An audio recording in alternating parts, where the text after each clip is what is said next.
Put the powder in the glass. Pour an alcoholic beverage of your choice. I prefer whiskey. I also like to add a little bit of hot dog water to mine. That's just personal. Just find a nice sedentary position. Relax. And stay there.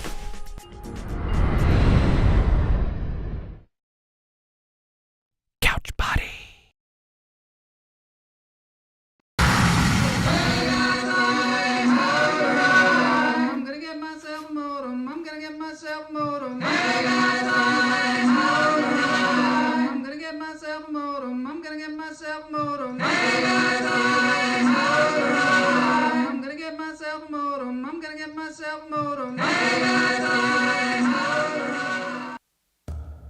Hello and welcome to Lunch Therapy. This is Interview Friday.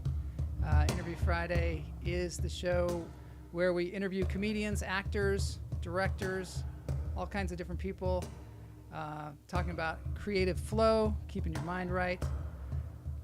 Lunch Therapy is a show that happens on Tuesdays and Fridays at noon Pacific time. It happens live right here. You can join us anytime. Tuesday we have a game show and we have comedians on. We do comedy that we're working on. We also do man on the street, fun stuff. Oftentimes we have Jeff Lohman comes in from Thailand and gives us a report what's going on outside of Los Angeles, outside of the United States. I want to say thank you to all the Patreons. Patreons are what fuels this show. We call our Patreons the Hummingbirds. Patreon.com/Joel Marshall is where you want to go to contribute to the show. This show's been going on for about 5 years now. Started during the pandemic as a way to keep things going. And now here it is, 5 years later. Got this incredible comedian on the show today, Craig Shoemaker. He's a veteran comedian who's been around for 4 decades, written his own movies, starred in them, big studio movies. He's won Emmys, so he's somebody to learn from. Plus, he also gives back. He does service to corporations and to individuals, doing coaching. So let's get into this thing. This is called Lunch Therapy. And thank you again to all the Patreons listed below. I want to mention this. I'm going to be at the Ha Comedy Club this Sunday night at 9 p.m. 9 p.m. to 10:45 p.m. I'm going to be there with Guy Reuven, who's been on the show, and also Darren Carter, the party starter, which is, I think he's headlining. You will never forget that guy, for sure. And Guy Reuven also is a cantankerous young man. At the top of the show, we always breathe, so that's what we're going to do now.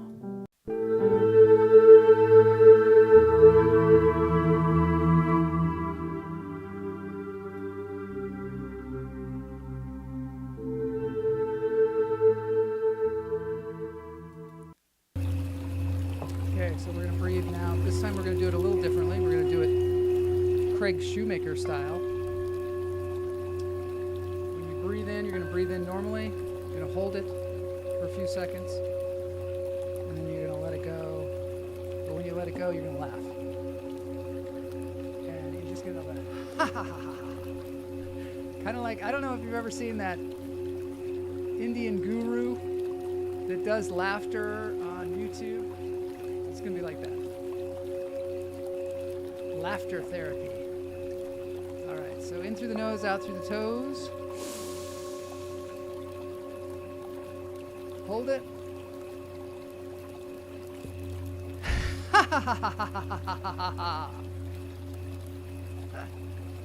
That feels good, actually. One more time, or two more times. In through the nose, out through the toes. Hold it.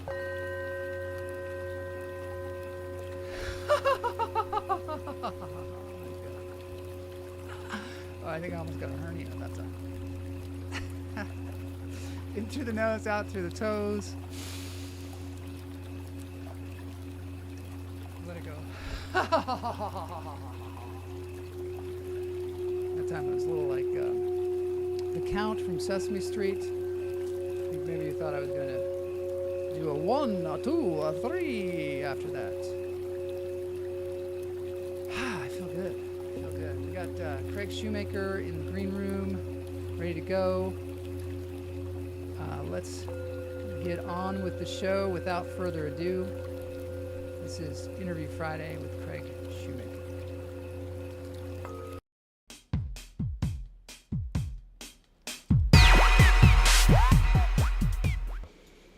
All right, our guest today is none other than the incredibly talented and prolific comedian and actor Craig Shoemaker. Craig has a career spanning over 4 decades. He's been named Comedian of the Year by the American Comedy Awards. He's won 2 Emmy Awards. You may know him from his hilarious stand-up specials like Daditude, his memorable roles on shows like Parks and Recreation and The Fresh Prince of Bel-Air, or his best-selling books. He's written and produced and starred in 2 Universal feature films, Totally Baked and The Love Master, and has appeared in productions such as Pleasantville, Scream 2, Fuller House. And he's the producer, creator, and host of the Amazon Prime shows The Wolf Pack and Comedy Kitchen. Craig's unique blend of observational humor and spot-on impressions has entertained audiences around the world. He's performed for 4 U.S. presidents and continues to inspire with his nonprofit foundation, Laughter Heals. He also is a motivational speaker and coach with his program, Winning with Laughter. Please join me in welcoming the one and only Craig Shoemaker. Interview Friday. My bio takes up half the damn show.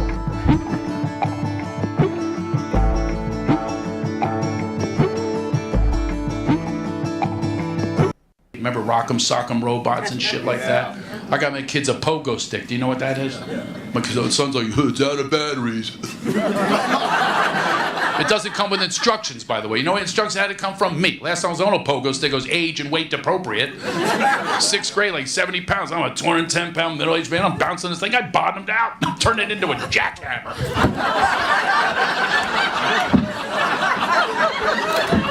Put a hole in our driveway. Sparks are flying. My middle-aged tits are hitting me in my face. I'm like most men. I like tits in my face, not my own.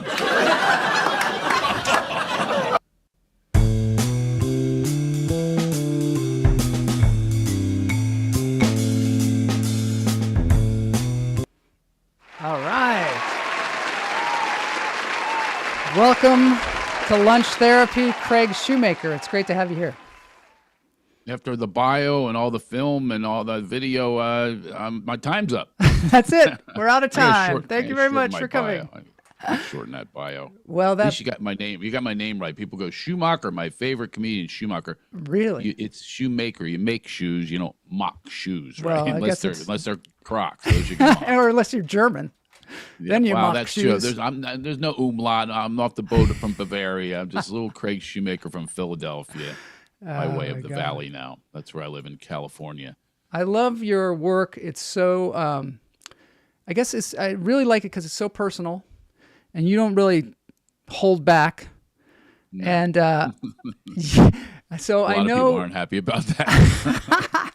Well, I feel like I know a lot about you from watching your stand-up. I know that you were born and your dad like took off like right away when you were born. And he became a cult leader. He ran mule rides to feed the cult. It was called Pocono Adventures on Mules. The Pocono Mountains of Pennsylvania, the blue-collar honeymoon capital of the Northeast.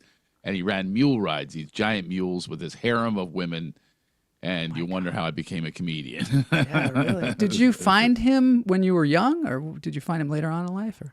No. He kept coming back. He would come back. He was a narcissist. He would come back when he needed something. You know, like he needed to co-sign a loan.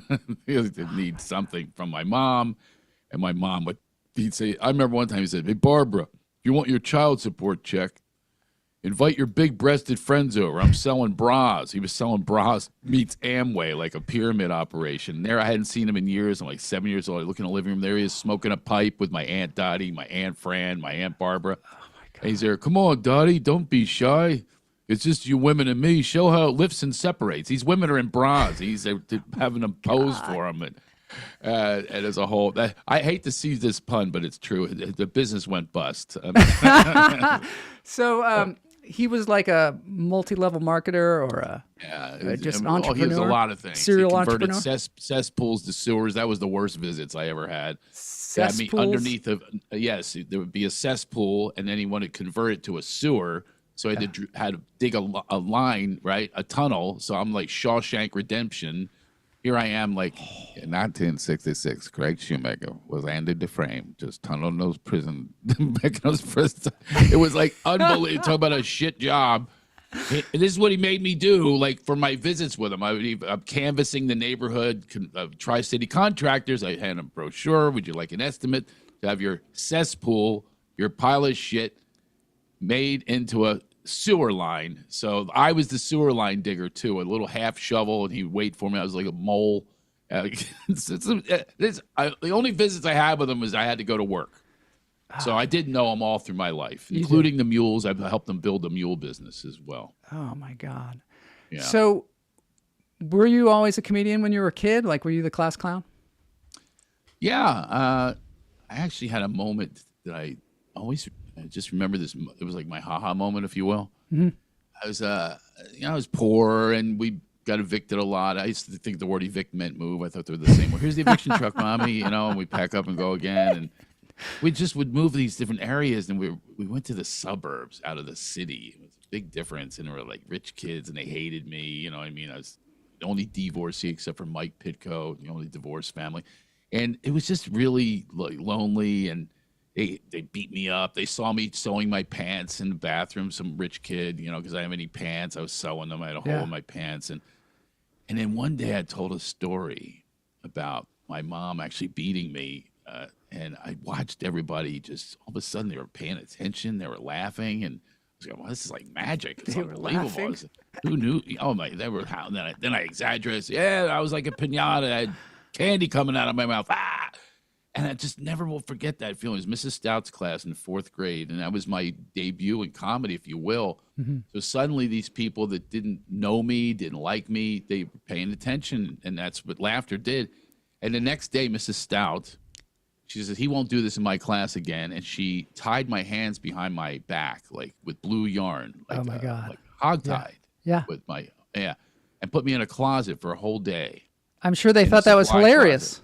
Oh, yeah, that was really funny. She goes, you'll never do this again. No way. In my class and disrespect me. And that was actually the opposite happened. I was sitting there going, I'm going to do this all the time. This is like a crack hit. I'm a laugh addict. And that was pretty much, that voice inside of me was very clear that this is the direction to take with life. And I did. It's all pain, all the alchemy of laughter is about, transmuting this pain into something fun and enjoyable, that I can enjoy my life and other people enjoy it as well, being around that energy of laughter. It's so weird because I was like that in high school, and I was in German class, and we were supposed to learn this poem, and I was always doing stuff to crack people up. So we did this poem, and I did it very seriously, but I did it like overly seriously because I thought it would be funny. But I remember the teacher saying, "See, Joel, you try and do something serious, and everybody laughs," So like, I think it was probably a good note for me, actually, because like when I started acting, I wanted to do all serious roles. And it wasn't until I found out, oh, I should be doing comedy. you know? Well, everybody should when you think about it. And Yeah. what's funny is the dramatic actors have a hard time doing comedy, but comedians don't have a hard time doing drama.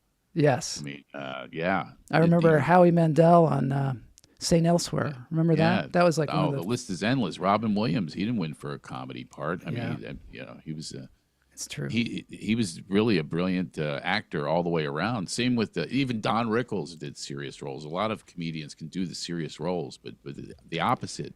Not many people can do stand-up comedy. I'll tell you that. Yeah.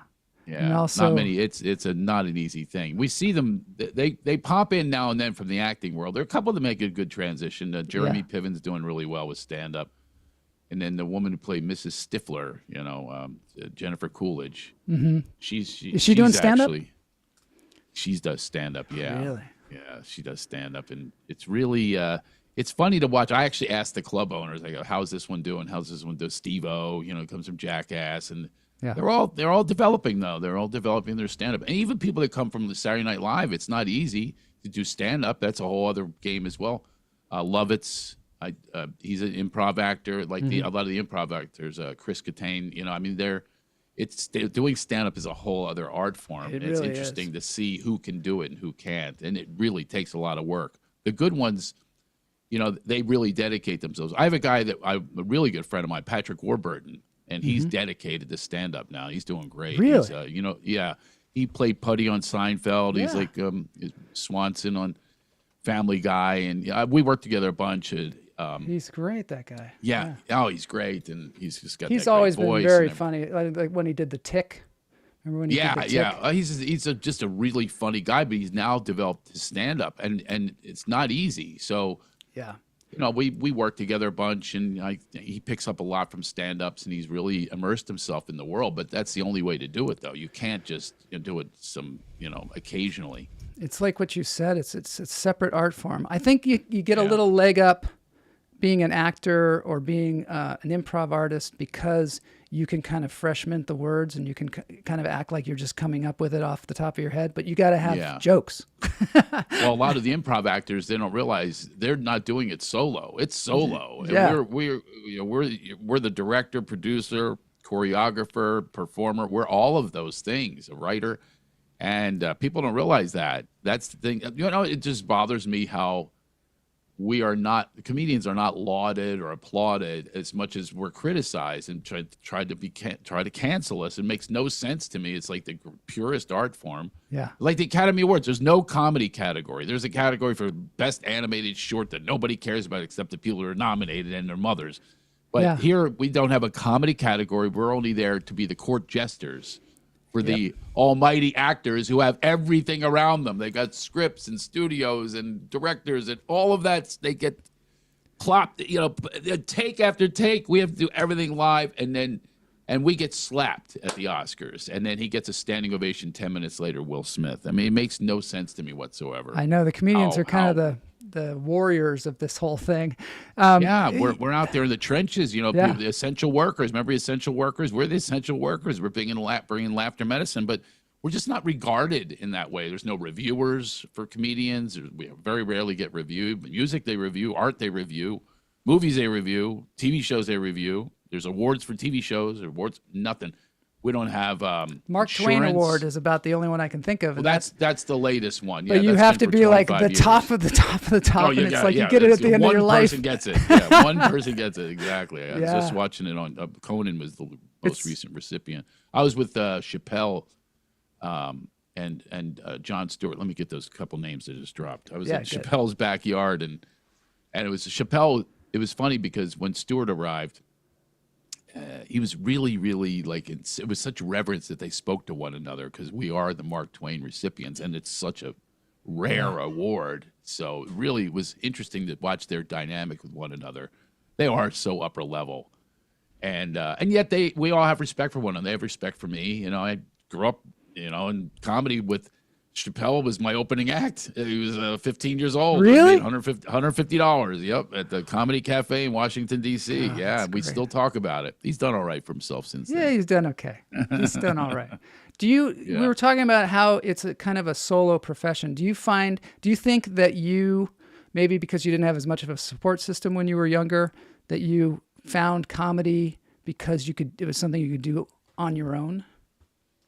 Well, that's interesting. I don't think I've ever been asked that question or pondered that question before. I definitely am a solo guy, period, very resilient. And now that I think of it, yeah, we're not very supported. Well, think about this.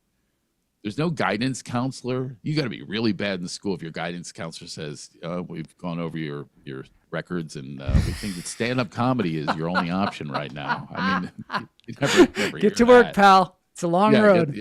Yeah, it's a long road. You better start those punchlines. And it really isn't something. It's not like it's a solo career. There's no parents that are going, oh, my son, I can't wait till he's a comedian. No, we used to have that thing, the doctor, lawyer, Indian chief. Remember that? Even Indian chiefs are ahead of us. Yeah.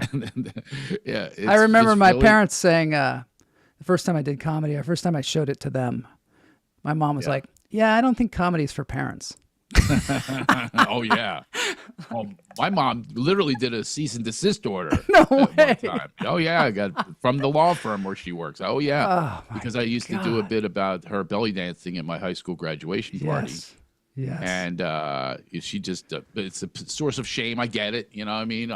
I keep trying to tell her, everybody thinks you're great for doing that. They think it's wonderful that you were Scheherazade and came down the steps with finger symbols and veils with a navel jewel and veils. I have a treat for you and your friends. Those are the words I will never forget. Which is, I have a treat for your friends. She's got me and my kids' friends a keg for graduation. And comes down, she's Scheherazade, this other personality, with the finger symbols. Oh, I'll never. And they're going, whoa, your old lady looks good, Shoo. Oh, my God. That was a moment for me. But that all goes into the comedy. If it doesn't even go direct into the comedy, it goes into the soul. Yeah. And this is where we transmute the pain or transmute whatever's going on with us. And it is a solo effort. I mean, we do a lot of journaling, a lot of writing, a lot of pondering, a lot of contemplation, a lot of trying things on people, on strangers and things like that. It's a process. Yeah. But it's a really solo process. Not like we get together. You have writers' rooms for sitcoms and things like that. That's as good as it gets as far as that goes. Or Bill Maher has them for his show and things like that. But you hear that in the background? That's my daughter making pancakes. Oh, that's nice. My 11-year-old daughter's making pancakes. I like it. You make a little more noise out there. So you actually co-hosted a show called The Magic Hour. Oh, good Lord. Can you tell us a little bit about that? There was no magic there. There was an illusion. Did you think that was your, was that going to be your big break? The Magic Hour with Magic Johnson? I did think so, yeah. It was I remember being backstage as they were about to announce me as the co-host. Not like the guy that sits there and laughs, but I was going to tell magic jokes. That was the whole premise. Yeah. And he would set me up, and that was the monologue. It was kind of a clever idea, but it was really not meant for television, this show, or meant for anything for that matter. And they had brought these writers. I called the writer Sling Blade. It was Sling Blade was out at the time because he talked like it. And I said, I'm going to get booed with these jokes. And he used to write for the Tonight Show with Johnny Carson. He goes, a boo is as good as a laugh. Johnny loved to be booed. A boo I said, I don't want to be booed. As a laugh. Let me tell you my opening line. This is my opening line. He wrote for me. They made me say this. Now, mostly urban crowd. I'm back there. Yeah. Can't wait to get out there. I'm thinking of all the girls who wouldn't go to the prom with me. All the ones I wanted to get even with. You'll be sorry now. I have a television show. And here's my intro. Magic goes. The place is going nuts. Urban crowd. That means black. Yeah. And I'm not. And until recently, I found out I'm 14%, but that's a different story. Anyway, I don't look black. Yeah. And that's the audience, right? And they all know him. No one knows me. Sheila E's the band leader. And then he stops. He goes, all right, everybody, let's get the show started with my co-host. Now, here's a guy nobody would shower with, Craig Shoemaker. And I'm back there going, nobody would shower? What does that mean? That's the stupidest intro. Sling Blade wrote the intro for him. Yeah, Sling Blade. I come out, my stupid walk. I bounce when I walk. My head enters the room 2 minutes before the rest of my body. And I sit down, and he gives me the setup line. Sling Blade wrote this joke. Yeah. Magic goes, hey, Craig, how about that Bulls game last night? I said, Magic, I haven't seen a beating like that caught on tape since Rodney King. Oh. Yeah, you see your reaction? Oh. This is 25 years ago. Oxygen mask popped out of the ceiling. Yeah. You could hear the gasp from Paramount Studios, wherever you are right now. You could hear, it was worse than a boo. Oh, So instead of helping me out, known for the assist in basketball, he just goes, "Oh, Craig, you are bad." Remember, everybody, that was Craig, not me. He threw me right in the wood chipper. So that every time I told a joke about a celebrity, you want to look bad, he'd go, "Oh, Craig, you are bad. Now he's not going to come on my show." And I'm sitting there thinking, that's not the reason they're not coming on your show. Yeah. You can pronounce the movie they're starring in. Michael Clark Duncan was in Armageddon, and Magic was reading the cue card going, "Now up next from the movie, I'm a good-do-da-dum. I'm a good-da-da-do. I'm a good-dee-da-do. I'm a good-da-da-dee." Oh, Craig, how do you say that word? I said, just say end of the world. It was the end of my career. Literally, opening night was Arnold Schwarzenegger. Now I'm this poor kid from Philadelphia. I'm sitting with these two legends. Yeah. They're talking, and I'm sitting there thinking, I should be the UN translator. Both of them are hard to understand. and then this Hollywood kiss-up conversation. "Arnold, the reason I had you as a guest on my premiere talk show, you make a lot of money for a lot of needy people. Folks, don't he give it up for the needy?" Yeah. And then he goes, "No, Magic, you're the one who give all the money back. Am I right? He generally he's got the Magic Johnson theater, helping the hit kids in California." And he said, "No, Arnold, you're the one with them Special Olympics, helping those needy kids." And I'm sitting there thinking, how am I going to blend in here? So I lean over. I almost gave a buck to the homeless guy. He didn't have change for a 10. Oh, Craig, you are bad. Now the homeless, that's not going to come. All of a sudden, that's your image. Just bad Craig. I'm bad. Inappropriate Craig, you are bad. Shoemaker. They took me off the couch on day 3. Then they would put me into like a cooking segment on the last of the segments, and he threw flour on me. "Now, Craig, you're a cake." It's just the worst. Wow. Anyway, Yeah, you and that never all know. led to me being on Joe Marshall's lunch That's right. therapy. Now you're on lunch therapy, so it's all better. Take that, girls back in high school or whatever. That's right. All those ones would go to the prom with me. That's right. You regret that now that I'm on this show. You're obviously great at doing impressions. Yeah, I used to do only impressions. That was my act. I've got this great early clip of you doing Andy Griffith.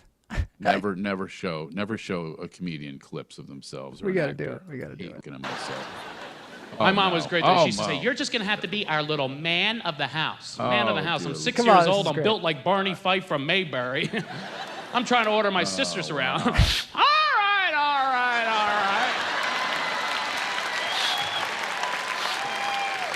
Somebody in here made a big old mess in the kitchen.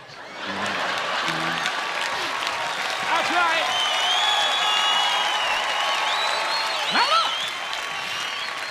Now look, I came out to the kitchen to have a cookie. And there's dishes in the sink here, little lady. Who's gonna clean them up? Not me. Better look out! Look out! These things are certified lethal weapons.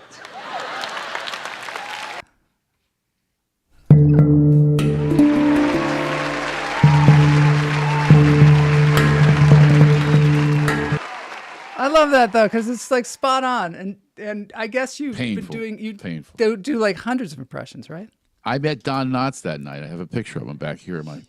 Really? Meeting him that night. We hung out on the couch. He was on that show as comic relief, and he was backstage watching me with Steve Allen. They were doing a Steve Allen retrospective, and he's like really old. And he has a whole other voice. And he turns to Steve Allen. And he goes, "He does me pretty good, doesn't he?"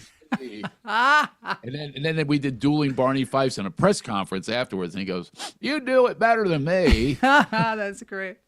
Yeah, I ended up looping him in the movie Pleasantville. You did. It was his last role, I think. It was his last Yeah. role. He played the TV repairman, and most of the movie is my voice replacing him. Like You're he circles the apple on a kidding me. telestrator. That's actually my voice going. Him as an old guy going, "Boom! What do you call that right there? The forbidden fruit here in Pleasantville. I'm your TV repairman, bud."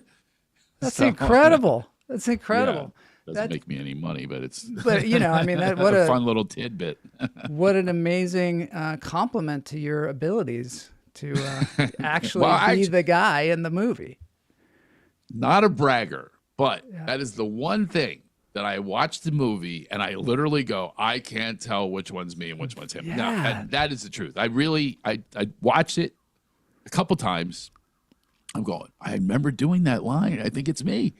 So it was really kind of strange, as a strange like accomplishment, if you will. But he was such a nice guy, and we talked for like an hour and a half afterwards. Like I said, I have this picture back here of us on the couch, is such a great memory for me because he was my idol growing up. I was a geek. I was a geek in high school. I was 5'1", 92 pounds, and I was Barney Fife. And there he is, my idol. And remember, he was such a big star in things like The Ghost and Mr. Chicken. Yeah, he had a real run of those movies. Yeah, we were all watching those as kids. He was like an Mr. idol of ours. Yeah. Mr. Limpid, Reluctant Astronaut. Oh, yeah, he was I forgot about that one.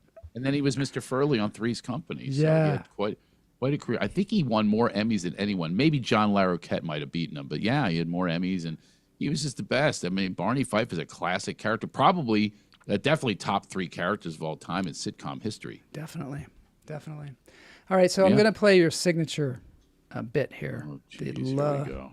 The Love Told Master. you I hate looking at myself here. Let's do it. It's terrible. I'm the Love Master, baby.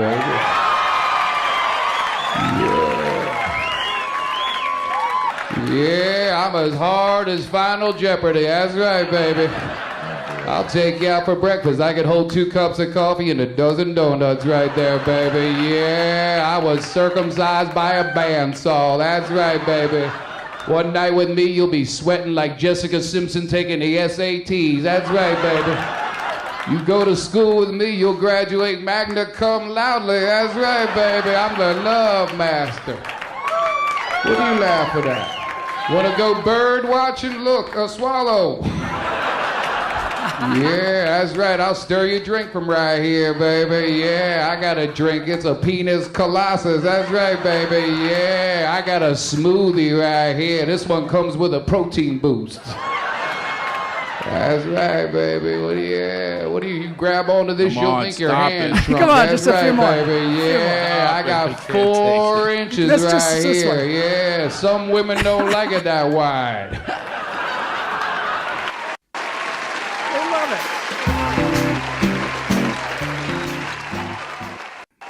How did you find that? I mean, obviously that was probably something, you made a whole movie out of it. Yeah. Farrah Fawcett was in the movie. She grabbed my junk, by the way. I wanted to tell you that. Congratulations. Here she is. I had her poster on my wall when I was a kid. And we're remember the Steve Martin bit where he says,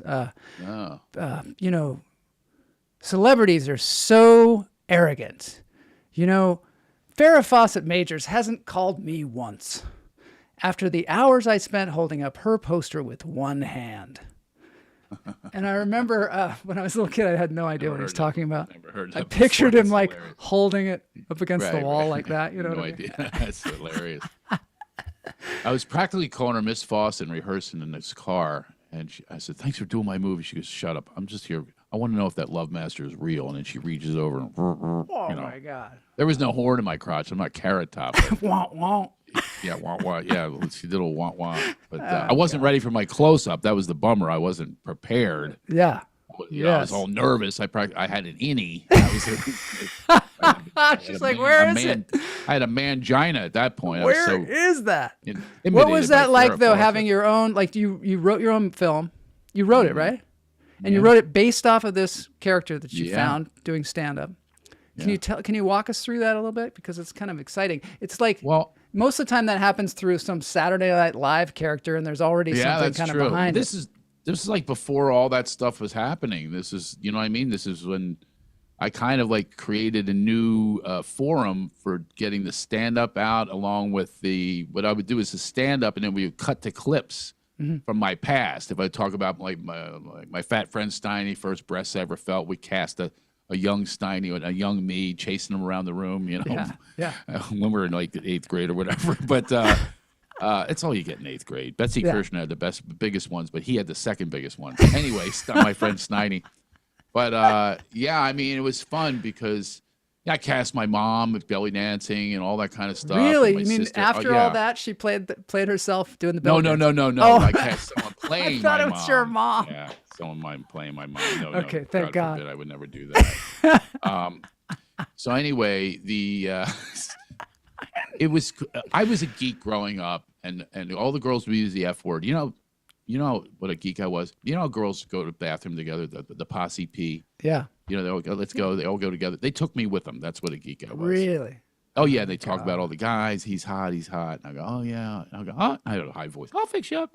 Well, you had all those sisters too. That's probably your comfort give zone. the gig a chance, baby. Yeah, the Love Master, baby. I'll be in so long, you'll have to take a personal day. That's right, baby. Yeah. So I gave them what they said they really wanted. They didn't want a friend, an F-word friend. I was always the freaking friend. Oh, yeah. And that was it. So that's how the Love Master was born. I was like, I'm going to give you what you really want. You say you want a sense of humor. What a bunch of crap that is, too. So you knew the inside scoop, basically. What women need. I had the inside. I had some intel. I grew up with all females. Wow. It's a whole other story. Yeah. There was no toilet seat issue. They just bolted it down. So you then were like, did you decide, hey, I'm going to write a script. I'm trying to get this thing made? Yeah. Well, somebody approached me, and I think I paid for. Did I pay for any? No, another couple movies I helped pay for, but I don't think I paid for that one. But yeah, we made it, and we had some different stars were in it. George Wendt was in it. Courtney Thorne-Smith was in it. She played the one who rejected me as a friend. I was always the friend, and it's just had a lot of people were in it. I love casting, and that's a fun thing for me. And the next movie, like Totally Baked, I cast 110 actors, and a lot of them were my friends. Wow. So I'm doing a movie right now. I'm trying to get money for it. Anybody out there wants to help fund a movie that's going to make a lot of money because it's a really clever idea, and it's in the horror space, and that makes the most money. I don't know if you know that. The biggest return on investment is horror. And I mean, by the way, I have to make sure I pronounce that correctly. I know it's hard to say, isn't it? I know, because it sounds like the other word. I remember my son was in the back seat one time. He says, "What's horror?" Right, horror. And I go, "Oh, it's a woman who works in she has a red light in front of her door." And I'm going this whole description. Like, and she sells her body and stuff. I'm trying to sell it to like a 5-year-old. And he said, "No, he didn't say what's horror. He said what's horror." I've taken to saying it like Marlon Brando said it in Apocalypse Now. The horror. Horror. Oh, the horror. Oh yeah, the horror. Isn't that? I mean, I would think that from Philadelphia you'd say it that way. No, New York, they go, whore. She's a whore. They're two completely different words. Horror and whore. Horror and whore. Hooah. Sometimes they say hooer. Yeah, I've heard that before, too. He's a hooah. I've heard that before. So is it I don't even know if you're allowed to say the word anymore. Everything's like, can you say it? Can you say it? I'm so sick of this shit. I swear to God. I'm turning into Yoda, Offended you are? A shit I do not give. Lunch therapy is hardly controversial, so I think we'll get by on it. Unbelievable, this canceling it's going. All the Karens and Carls out there. You got to be kidding me. It's like you're trying to take away comedy? Really? That's what you want? But what is it, That's do you your think? Raison d'etre? You want to take away comedy? Where is the line for you? Like when you... No line. No line. I'm done. I'm done with them. That's why you have shirts that say unfiltered? I have that, and I have Stop Global Whining is one of my shirts. I have Unwoke AF, which does not stand for But Air the thing Force, about but it, Craig, is you take care of people. I mean, you do. take care of your kids. You take care of people around you. You take care of your audience. We're not worried about. You're not mean-spirited in any way. No, not even close. And I think that's the line. I try to say the line for me is I teach comedy, by the way. I teach presentations and speeches. And one of the things I say is, be real, who you are. And if I'm real about this and share your experience, not your opinion on something, but your experience. And that's what I do mostly is I say, look, I have a hard time with people changing their name, right? Yeah. So my friend Kathy is now Kathleen. That doesn't make me ignorant. But now if I have a hard time changing a pronoun, my friend Bruce Jenner is now Caitlyn Jenner, and you're going to call the pronoun police on me. Just understand it has nothing to do with me being an ist or a phobe or whatever they want to call you. I'm not afraid. I'm just not. I just can't keep up with they is a new. For centuries it was a plural. Yeah, it's a new behavior. It's a totally new behavior. Now you're being mad at me because I can't keep up. I'm not in class. I'm way out of class. I'm way out of college. Okay, so maybe I'll go soon. I'll be able to play the elder card. Yeah, this is elder abuse if you yell at me. Plus I have Asperger's. So it's punching down now. I have a disability, so you can't say anything. Congratulations. Yeah, plus I'm 14% African according to 23andMe, so now I can play the race card. So I think they mixed up your genetics somewhere along the line. I think maybe you got switched. Something happened to me. Oh my God. Is it harder to make movies than it was back in the day when you made those other 2 movies? Yeah, absolutely. Well, first of all, it's sort of easier because you had film back then, and making film, they used to call prints and advertising was a big thing. So making prints was a fortune, and that doesn't exist anymore. But there are other factors that make it worse to make movies now. Plus, nobody's going to the movie theater, so take that into account. Plus, all the movies are Marvel comics with these multi-million-dollar budgets. Nobody's watching independents anymore. So it's really tough. It's a really tough. Hollywood is fading fast, really fast. No one cares about the Oscars anymore, and it's a whole. My friend Billy Gardell, he's a great comedian. He was on Mike and Molly, and then he was on another hit, I Heart Arbashola, right? He's on these 2 hits. Yeah. And he came out of those hits, and he's basically saying now he's doing comedy again. He's a brilliant comedian. No one knows who he is. He had 2 hits on television, something called television, because not they're the all same watching as it on used to phones be. and computers, and they're streaming and everything else. So those hit shows are nothing to most people. So he's starting his career over. He just started doing social media, doesn't know what he's doing in that area. He would show up on a set and make millions of dollars and make lots of people laugh. But he's such a talented guy. I was said this morning on Instagram, he'll make a comeback instantly. Not even a comeback. You can't even call it a comeback. It's just it's like his he's next phase. It's like exactly. Can you tell me his next name again? phase. What is Billy his name? Gardell. Billy Gardell. See that you don't know his name is crazy. He was the star of Mike and Molly. I'm It terrible. was a but- hit show on CBS for years, and then I Heart. it's one of those Arbashola. things where Not you're that you like- and I watched it. We don't watch it. We don't watch it. There he is now, but he was heavy, so this is a whole new him. Oh, I see. He had He's the gastric reinvented himself. surgery, so now no one knows who he is really, truly, because he's like half of himself. But I just worked with him a couple times, and I book comedy, so I booked him in Orange County at Strawberry Farms Golf, and we do comedy there sometimes. Was in he the lead Calabasas. guy on Mike and Molly? Yes, he was He's Mike. great. He's He's fantastic. not Molly. He's not Molly, but But he yeah, really he's- has lost a lot of weight. So, I mean, that's also Absolutely. contributing He to the did fact that that people don't surgery. recognize him. Yeah, well, that's true too. But still, they didn't know his name. Nobody, even you, said, "Who's that?"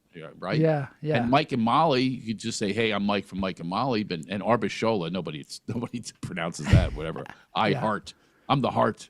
I'm I of heart. But it just goes to show you the medium has just changed so much. All of it, the whole landscape, and Hollywood is really, really taking a nosedive, big time. It's bad news right now.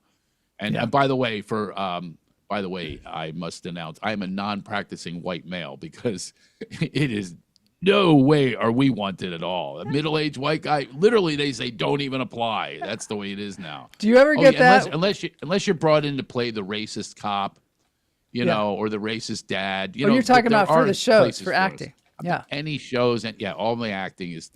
I very rarely get to auditions now. And You plus, can always play the January 6th or, something Oh like yeah, that. yeah. You can play the bad guy. Put me in some elk horns or whatever. Whatever. Yeah, it's true. I mean, this is what it's come to with the whole diversity thing. Look, I get it. Yeah. I get it. Not complaining, not whining. I'm just saying It's a that very is the case. That is the case now. nuanced thing to talk about it because is- it's got it is so many facets to it. Let me tell you what the yeah. problem is. I'm going to tell you what the problem is. Okay. Being intuitive, that's how good comedians. I'm intuitive, and I can tell you this is not going to sustain itself because people understand it is not organic. Yeah. And they won't watch if it's not organic. They know that this is a DEI hire, and they were hired for that reason. Now, I'm not saying it doesn't need to take place. It absolutely needed to take place, but then they put the pendulum too far, and now everything is just a false casting. Like, you should see me with my kids. They'd laugh at me because I sound like this grump. I go, watch a commercial, I go, all right, here we go. Who's in this commercial? Let's cue the Asian trans. Oh, there we go. Oh, it's always a biracial couple. So that's me. I just get cranky because I'm going, it's just a casting call. It's not real. The people wouldn't be in the same room in real life. That's the problem. It's not authentic. They would not be in the same room. This whole gathering of people, this cavalcade of, okay, it's a Star Wars bar scene now at this point. Well, and it's not how life works. I think it's sort of people aspirational. need to be honest about that. What's I think that? it's sort of aspirational, like to have a society where none of that matters.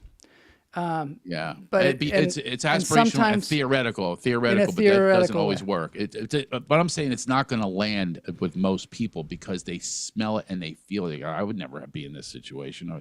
The situation comedy is a situation you would be in and you would relate to it. You wouldn't relate to this because it doesn't happen in most of the parts of the world. You're only putting them together on television, which is fake. It's not real. So if you go to a fraternity is mostly made up of, like I went to school it was a white fraternity or a black fraternity or as a Mexican fraternity, whatever it is. We all know that. We all know the truth. So they're just kidding. They're just kidding themselves. If you think that people are out there going, oh, this is reality, it's not. And that's what the failure is going to happen. I'm just predicting that for you. It's already happening anyway. But they won't admit that that's the reason. Well, we also know what it was like. Like my wife is Latina and she's Indian. And back in the day, she could only play prostitutes and maids. And, so I've seen that side of it. And I also remember she took her really good pilot to the studios, and they said, no, we can't make this because all the leads are brown. Is what they literally said to her about it. And she's like, Wow. Yeah. So it's like you say, the pendulum swings, and it was totally one way. She's just saying back to him, no, it's leaves. All the leaves are brown and the skies are gray. Yeah, but I mean, it's like amazing that they could even say that then. Of course they so say like that. you say, it's like overcorrecting. It's overcorrecting. And then people are saying stuff to us like, oh, you can't even get in this writer's room. That's exactly right. They will absolutely. It's a casting call with that as well. Yeah. And then everything, all the hashtags, they're all trends. That's all they are. It's a bunch of BS. It's really, how about it's always, I believe her and me too and all that. There were people jumping on that had bad dates, so then they got to be the victims. There was the pendulum. Yeah, there were. Yeah, we're all speaking one comedian that went on a bad date, and they were like, date. Yeah, oh, it's not the only one. All of a sudden, a rapist. I know, but and being a white guy, it's always us. I mean, I got divorced, and meanwhile, it was completely. I mean, I shouldn't say complete. It was her. She left for a cult, and all this. But everybody goes, "You get divorced? What'd you do? What'd you do?" I watched I just took a picture of it, a screenshot. See this joke that a woman wrote about running over her husband. It's like, if you imagine if a guy wrote that joke, if a guy said anything like that, we're misogynists, we're sexist, we're pigs. But women can literally punch a guy. I talk to my friends. They'll say, what are you doing? I got to check with the boss. All that kind of stuff. Women aren't doing that. No, it's a full freedom. It's amazing how we get these trends going and people aren't doing anything. They're keyboard cowards. They're just behind a keyboard. They're not doing anything about it. All they're doing is finding somebody. Oh, they said that. And then they go get them. And a lot of them are comedians, which really sucks. You're taking away comedy. You got to be kidding me. So, boy, something going on in the other room again. My daughter can't wait to see what these pancakes look like. One of the things I want to say about your comedy that I really like is that you, a lot of times there's like a generation gap with you and the audience. Yeah. And I mean, we all have this experience when we do comedy, but you always kind of fill it. I've got this clip here I just want to play, which is really not again. Let's do it. You know what else annoys me? The kids don't have instruments. We used to have to study instruments. Good. You were forced to study with some guy with a tweed jacket and hairy ears and stuff. It's true. No, they think an instrument is Rock Band, a Guitar Hero. It's a toy. My son does it all day long. He's got the guitar. He does this little Danny Partridge move over here. Look it up when you go home. There you go. He does it all day long. He thinks he's going to replace Angus Young from AC/DC from doing Rock Band. Then they put me on drums just to make a jackass out of Daddy. They're not real drums. That's what makes me mad. These little things the size of a woman's diaphragm you're trying to hit with a stick. With the colors coming down, it's like whack-a-mole with drumsticks. Blue, red, yellow, green, green, blue, yellow, green. That foot pedal, that's my timing. I love that. I forgot that bit. That was pretty funny. It's very funny. I completely forgot that bit. Of course, there's no more rock band anyway. So, Yeah, but do you think all these things they come and go? And But the fact the that pogo stick stays. you have kids probably helps you Yeah. kind of stay in tune with what's Yeah, what they know absolutely. about. I went to a show the other night where people were I- blaming us because we didn't know about who somebody was. You know that. Oh, The it's comedian terrible. mentions somebody, and then if you don't know who they are, then you're the idiot. You know. Oh, I'm the idiot now with my daughter. She's 11. She's got these pop stars. She's naming them. Obviously she loves Taylor Swift. But the other ones, I thought Ariana Grande was a font. That's good. No idea. I, Olivia Rodrigo, Katrina Carpenter, and then she'll play them. She goes, "Which one is this?" They all sound the same to me. I don't want to be the OG cranky over here, but they sound the same to me. yeah. I better go. She's gonna burn the house. All right. We're gonna let you go. I'm gonna Thanks. tell her who I'm on with. Maybe she'll extend my time. Can we do? Can we do just a little bit of looking at like what kind of services you have that you're doing in the world? absolutely. Because I'm to really show happy that I kind of shifted. I shifted during the pandemic especially, and I have this what was Winning with Laughter, but now I have this something called Laughter Works with an X, laughterworks.com. We go to companies and corporations, and I develop these systems where you actually don't need comedy. It's about laughter, and I take people through guided meditation and chuckle chatter and these programs, developing your seventh sense, your sense of humor.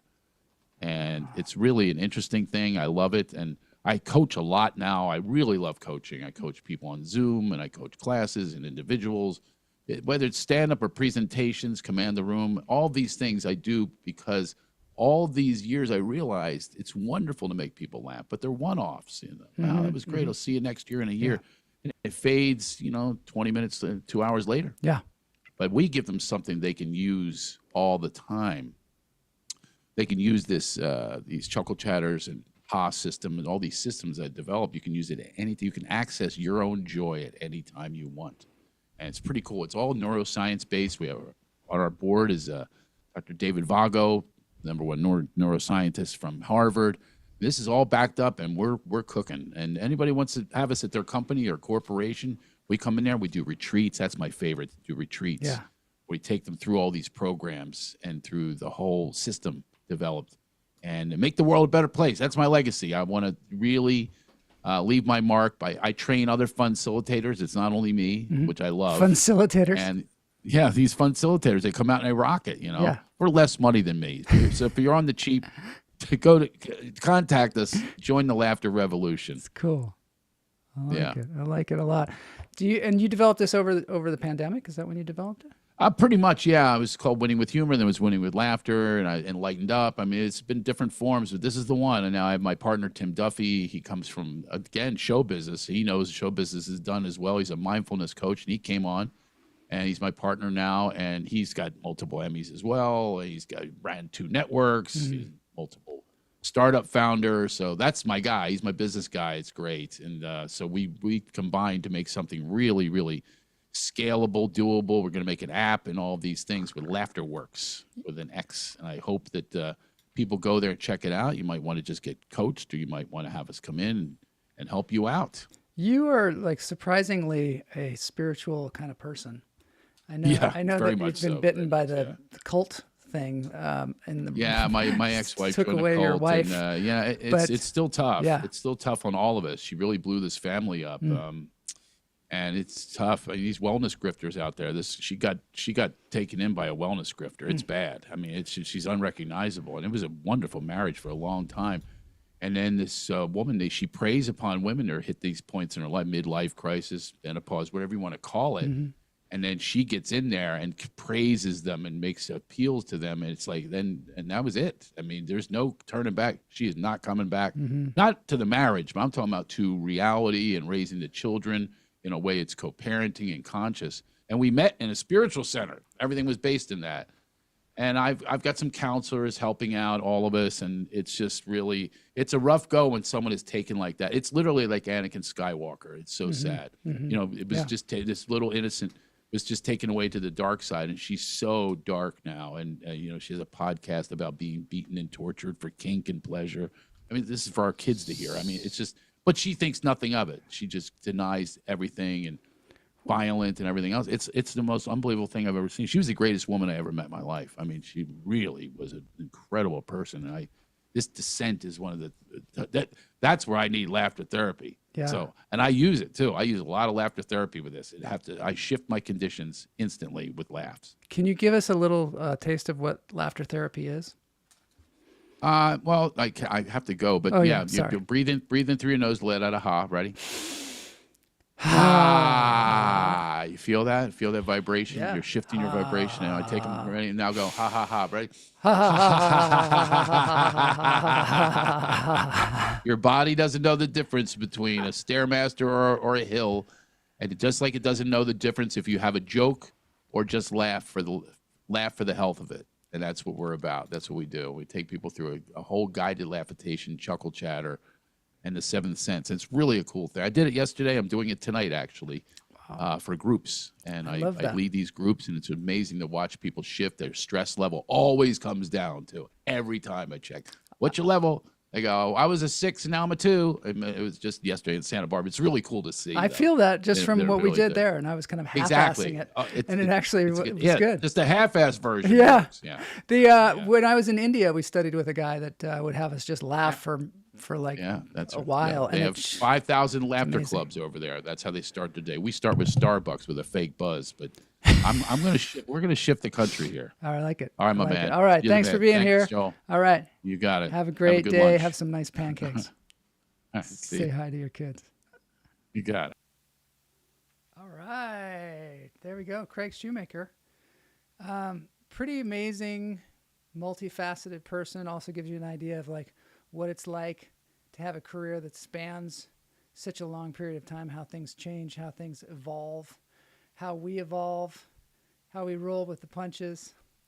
And I love that laughter therapy. Now we're going to have some dance therapy. At the end of the show, we like to play a great cover song, but today is actually an original song by one of our pals, friends of the show, Adam Pierce. So let's get into this thing. Thanks so much, Craig Shoemaker, for being on the show. Thank you for everybody being in the chat room. Please share this interview because, there's a lot of great information out there for comedians, both young and old. All right, let's get into this thing. Dance break. Welcome back, y'all. I got Woody and Casey. We're going to give this a full band try. I've already done it solo acoustic, so hope you dig this version.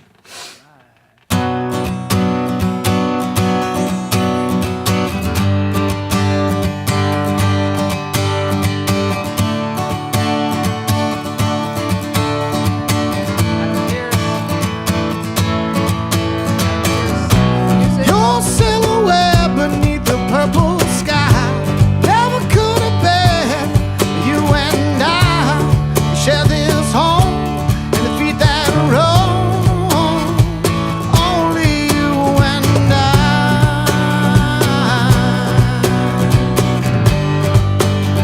Only you and I.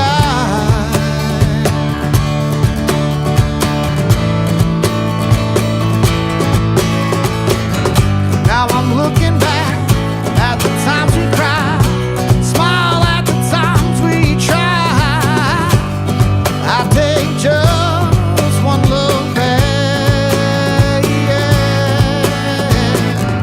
at your silhouette beneath the crying sky. Damp hair, cold and wet, praying you realize that you are my heart right from the start. Baby, dry those eyes. Check them out on Adam Pierce Music on YouTube. Great stuff. Hope that you all can join me on Sunday night at 9 o'clock at the Ha Ha Club in North No Hollywood. more why we are happy we've come so far. Adam Pierce. I still just one look back,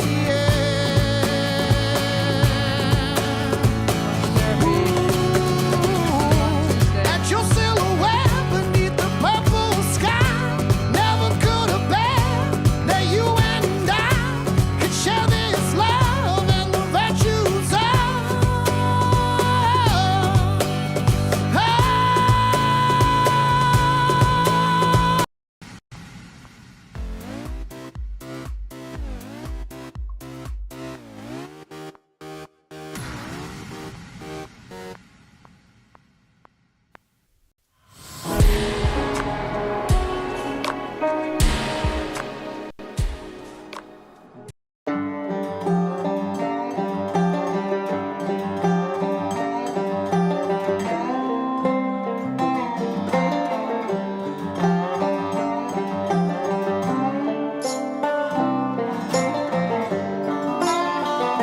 Bye.